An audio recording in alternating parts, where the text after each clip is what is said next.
Hey folks, well, the greenhouse-o-matic lives. I've basically built a frame on the back wall of my greenhouse, or back at garage, back at greenhouse, to hang buckets on. Similarly, I've got on quail cage, and just thought I'd show you how I've done it, and what I've done, and why I'm doing it.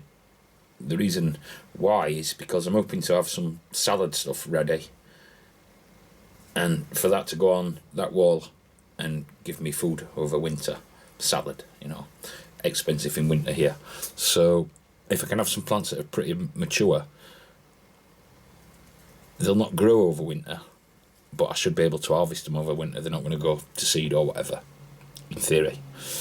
But I have to get a try, and it'll also give me an early start for potatoes in spring if I want to do that or whatever. It's like an extra 24 square feet of growing space in my greenhouse. Now obviously in summer I will have my cucumbers there. I've just pulled them cucumbers out. I've got some cucumbers outside. But anyway, I'll get on with it. Tell me what you think. Comments, thumbs up, thumbs down, and all that funky stuff. Nice to be nice. So guys, what I'm going to do here is put that rack up for my buckets for winter. I'll have to show you this though. Just move these two tubs. These are where my cucumbers were in. And this is the voles, look. They've dug round tubs. Practically sunk them in.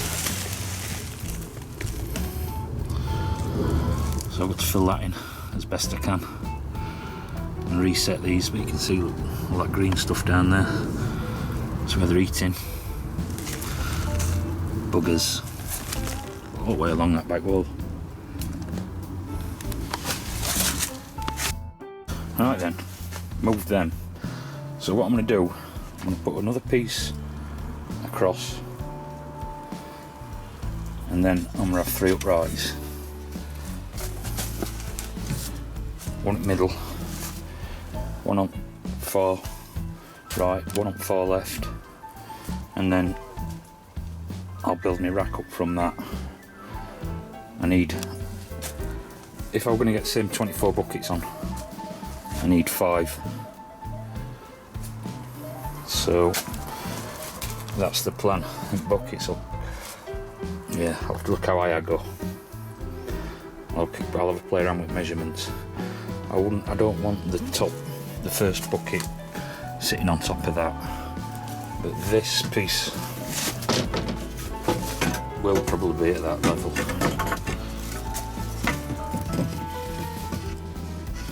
Or slightly above, but that's not for the bucket to sit on, that's for me upright.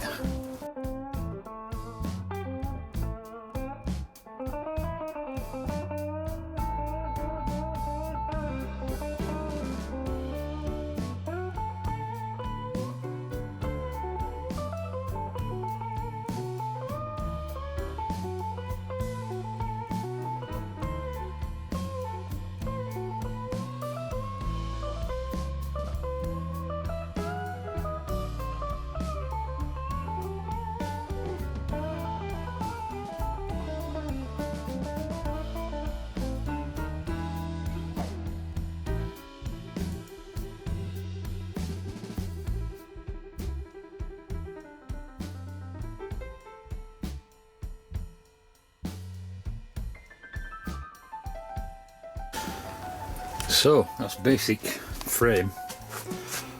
As I said, it brings it further out. I had to drop that down because it was attached to this originally, and this is further out, and it's obviously not level.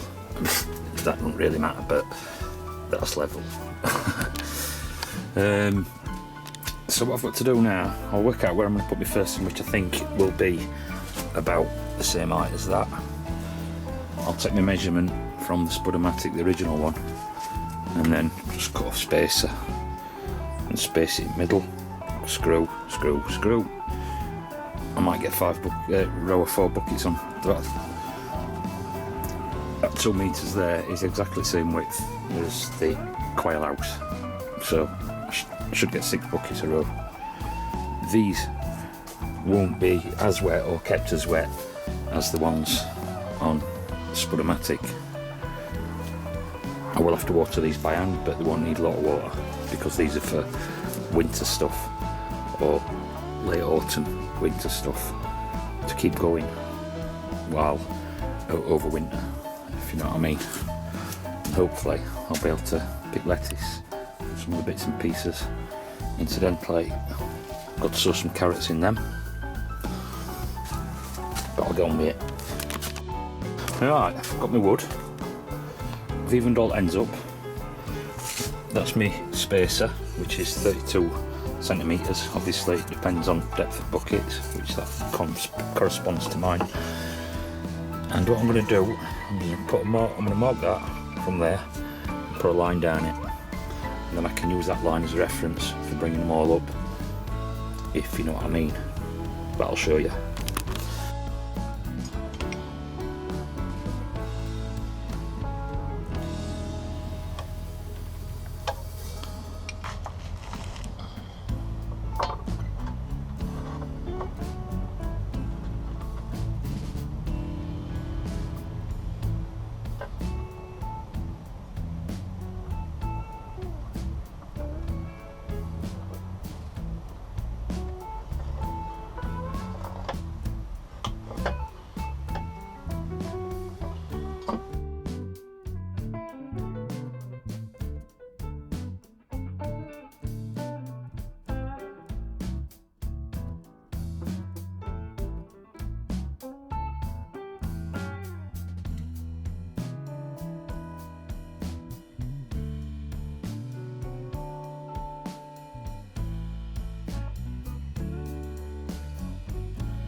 So that line lines up with that edge, yeah?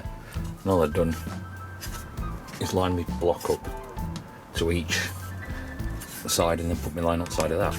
So now they're all the same width and they're all the same distance within a millimetre. I'm not gonna, you know, split hairs over a millimetre, but now all I've got to do is put the ends in, screw it, and job done. Then the hooks, although I have just discovered I only have 4 hooks at the moment, so I'll need another 20. So guys, I'm going to measure this out for buckets. In buckets from side to side, 37.5 centimetres. So what I'm going to do is find middle on these. These are 2 metres, 2 metres 10 centimetres. So I'll find exact centre and then measure it out and just lay it out for my hooks. Won't line up. I've only got 4 hooks and we'll put them in quick, and then I'll get pick rest up next week.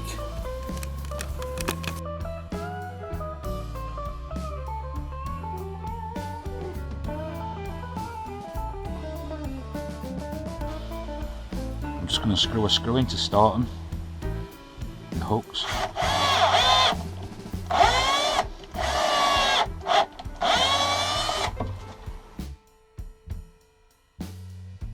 And I'm going to chuck this up.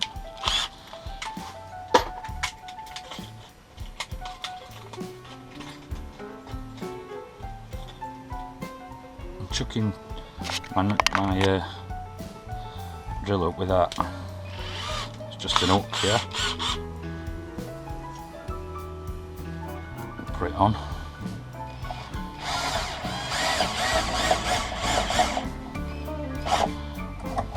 Job's a good one.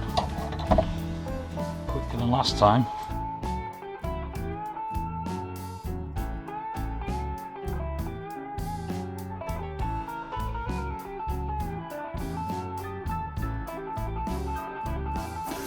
Well, that works. These potatoes have still got to harvest. I've still got loads, so I'll do them next week. But that's basically the plan. Now I don't know whether I'll go 4i or 3i. Obviously, as you can see, 4th bucket bottom will sit there. Might be alright, but like I say, the idea is now with winter sun, when it comes in lower, they're tilted forward towards it, and I can make some sort of makeshift double plastic painter's sheet, whatever, you know, and that should do very well. Bonus fruit, Korean melons. If you're not familiar with what I've just with this is what I call spudomatic, yeah. I know most people are. basically it'll mean doing exactly the same as this in buckets in greenhouse. Now I will hopefully be transferring some of these buckets, but I will also be buying more buckets. So that's basically what I'm doing, and that'll allow me to grow lettuce and other stuff in greenhouse in winter, and not all winter, but I'll have mature plants to pick through winter. That's the plan. Anyway, nice to be nice.